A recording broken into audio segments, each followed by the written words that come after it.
Сәлем өнер әлемі, құрметті 2025 жылы талапкерлер назарына біз бүгін актер мамандығын толыққанды талдайтын боламыз.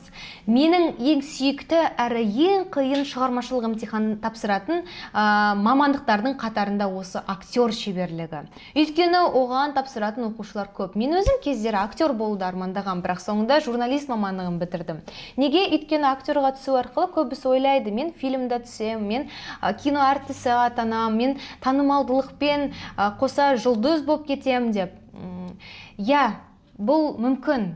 Дәл барлық басқа мамандықтарда сияқты. Бірақ актерға түсу, оған именно грантқа түсу ең күрделі мамандықтардың бірі.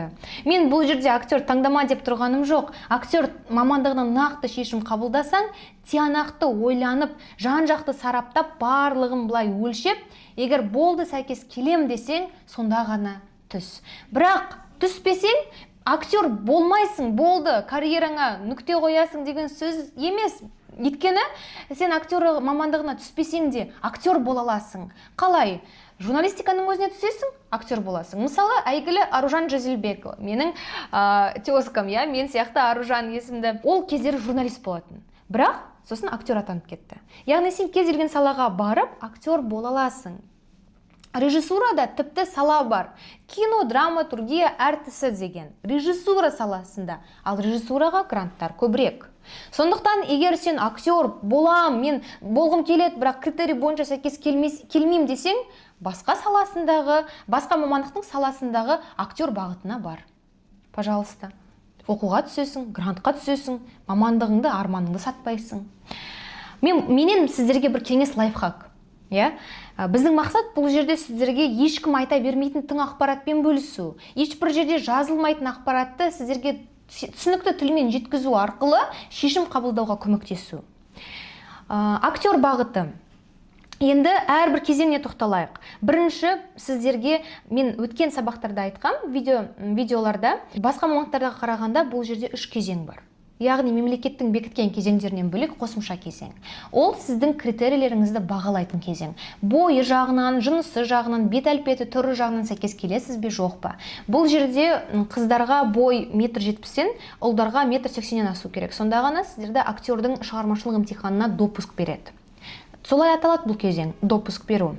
Және сіздерге этюд тапсыртқызады. Яғни кез келген фигураны, мүсінді адамды кейіпте деп айтады. Мысалы, менің сөйлегенімді, менің қазір жасап жатқанымды дәл қайталап көріңізші, дәл қазір.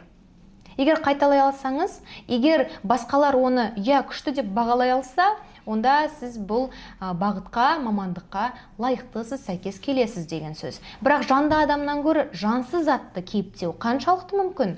Артымдағы гүлді кейіптеп көріңізші.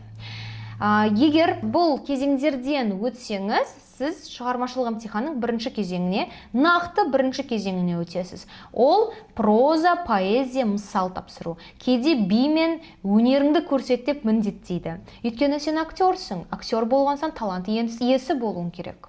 Сондықтан саған өлең айтқызады, мүмкін өзің құраған өлеңді шырқап бер дейді, би өнеріңді көрсеткізеді, мысалдарды айтқызады. Яғни сенің сөйлеу дикцияңды, мәнеріңді, сахнада ұстау деңгейіңді бағалайды.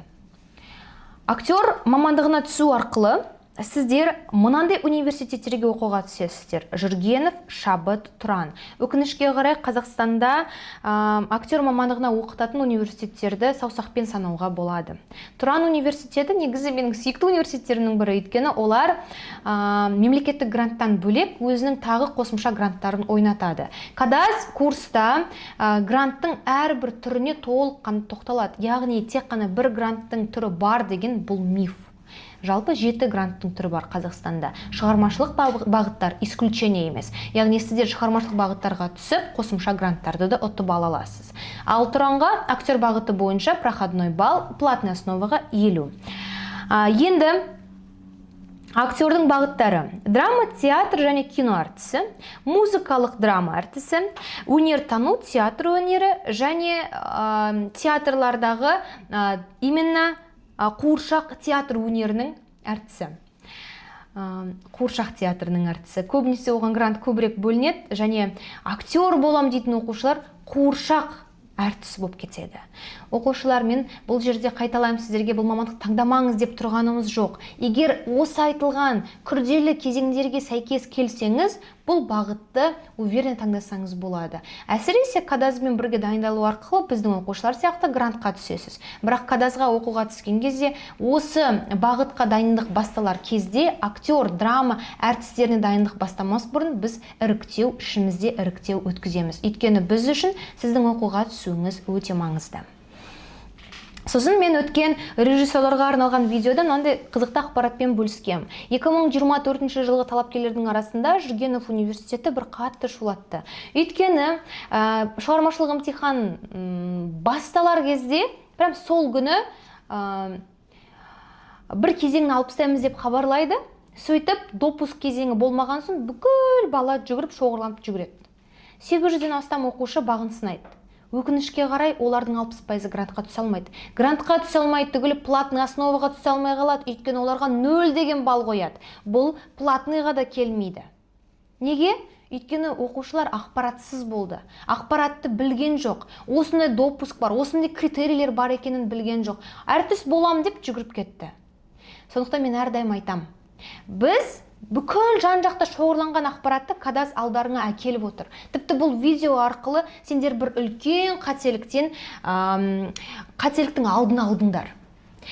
Оқушылар, бірақ осы жердегі қызықты факт, мен не үшін бұны бастадым? Жүргенов университетінің қалған 40% грантқа және платный основалары түскен оқушылар кім білесіздер ме? Бұл кадаз оқушылары болып шықты.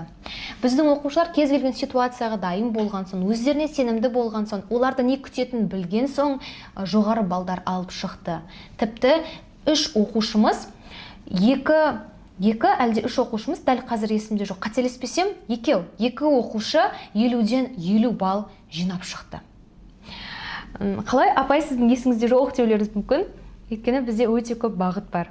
Кадаз жалпы 7 бағытқа дайындайды. Яғни, журналист, архитектор, дизайнер, актер, режиссер, арт-менеджер, дене шынықтыру бағытының мұғалімі.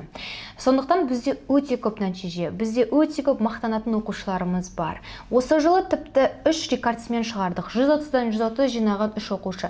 Қазір тіпті олар уже жұмыс істеп кетті. Өз бағыттары бойынша жұмыс істегендер бар. Біз оларға шетелге жолдама табыстадық. Өзімізбен бірге, Алла қаласа, жуырда олармен бірге ұшайық деп жатырмыз, команда мүшелерімен бірге.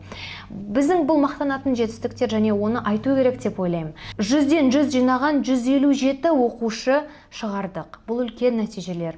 Және сіздердің де солардың қатарында боласыздар деп мен үміттенем, құрметті талапкерлер. Актер мамандығын өзіміз отырып сөйлескендей былай талқылап шықтық. Енді сіздер толығырақ, тереңірек үңіліп танығыларыңыз келсе, астыдағы сілтемеге өтіңіздер. Ол жерде толыққанды сізге шығармашылық емтихан эксперті диагностика өткізіп, қалай тапсыру керек, неден бастау керек, индивидуальный жоспар құруға көмектеседі.